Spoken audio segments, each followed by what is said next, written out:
Hello everyone, in today's lesson I'm going to show how to find the values of the x where the function is concave. A function is concave when the second derivative is negative. So we need to find the first derivative and also the second derivative.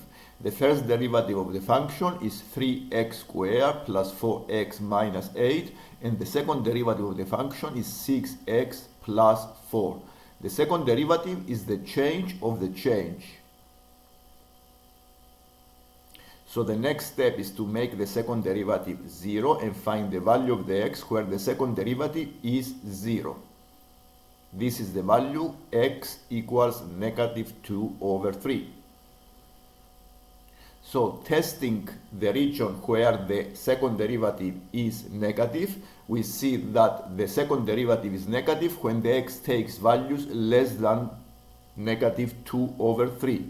So the values of x where the function is concave is when the x takes values less than negative 2 over 3.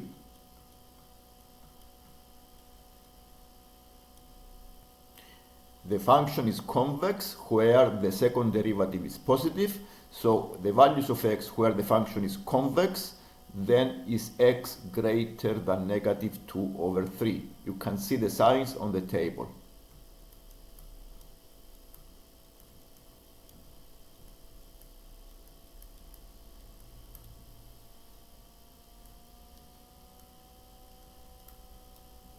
If you like the lesson, please don't forget to subscribe so you can see more lessons like this one. Thank you for watching.